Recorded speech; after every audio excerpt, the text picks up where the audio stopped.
One day, Sophia decided to surprise Emeka by cooking for him. She showed up at his house with bags of groceries and confidently said, "Babe, I'm cooking for you today." Emeka surprised but pleased smiled. Alright, let's see what you can do.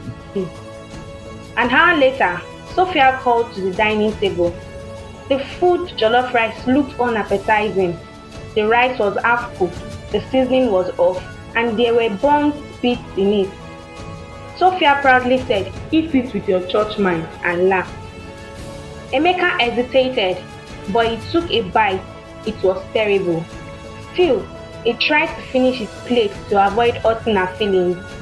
That night, as Sophia left, Emeka couldn't stop thinking about the meal and how much effort Ada always put into making sure his meals were perfect.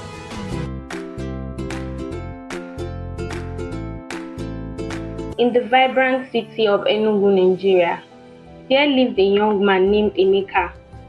At 30, Emeka was the epitome of success. He owned a thriving real estate company, drove luxurious cars, and lived in a beautiful house in a serene neighborhood.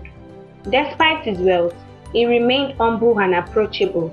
His parents, however, were worried about one thing: he wasn't married. "Emeka, when will you bring a wife home? Your mates are getting married."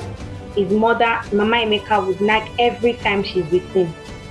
Emeka had a girlfriend, Sophia, a light-skinned, trendy young lady from a wealthy family. Sophia was beautiful and stylish, but lacked domestic skills, particularly in cooking, a skill Emeka's mother often emphasized as crucial for a good wife. In Emeka's house was Ada, his maid. Ada was stunningly beautiful, ebony-skinned young woman with a slim yet curvy figure. Her dark skin glowed like polished ebony, and her smile could light up a room. Despite her beauty, she was humble, hardworking, and efficient at her job. Ada ensured the house was spotless, meals were prepared on time, and everything ran smoothly. Emeka noticed her dedication, but saw her only as an employee.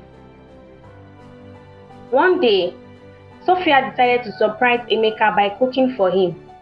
She showed up at his house with bags of groceries and confidently said, "Babe, I'm cooking for you today." Emeka surprised but pleased smiled. Alright, let's see what you can do. An hour later, Sophia called to the dining table. The food, jollof rice, looked unappetizing. The rice was half cooked, the seasoning was off, and there were burnt bits in it. Sophia proudly said, "Eat it with your church mind," and laughed.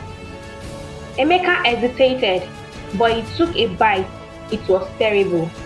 Still, he tried to finish his plate to avoid hurting her feelings.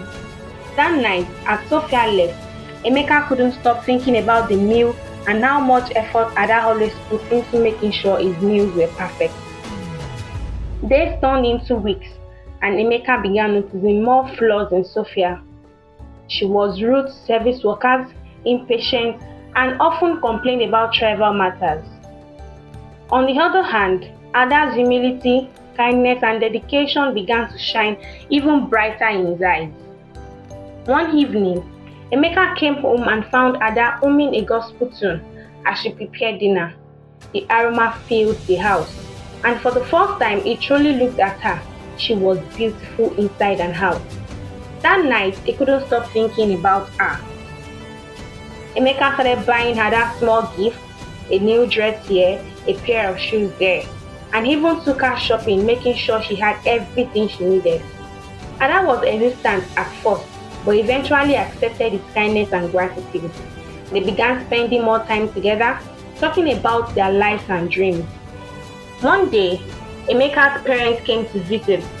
His mother, surprised to see Ada's cheerful and respectful manner, said, "This girl is wonderful. Whoever marries her will be lucky." Little did she know that Emeka had already started falling for Ada. Emeka eventually ended things with Sophia, realizing that they were not compatible.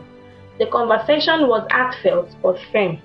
Sophia was in tears as she left the house, carrying the weight of their breakup. Emeka felt a mix of guilt and relief, knowing he had made the right decision for both their futures. Soon after, he confessed his feelings to Ada. She was shocked but deeply touched. Sir, you are like a boss to me, she said shyly. Tell me, Emeka. He replied with a smile. I've seen your heart and it's beautiful. I want to build a life with you. They started dating, and Emeka treated Ada with the respect and love she deserved. He introduced her to his parents, who, though initially surprised, grew to love her. A year later, they got married in a beautiful ceremony attended by family and friends. Ada's dark skin shone radiantly in her white gown, and Emeka couldn't take his eyes off her. They lived happily ever after, building a home filled with love and mutual respect.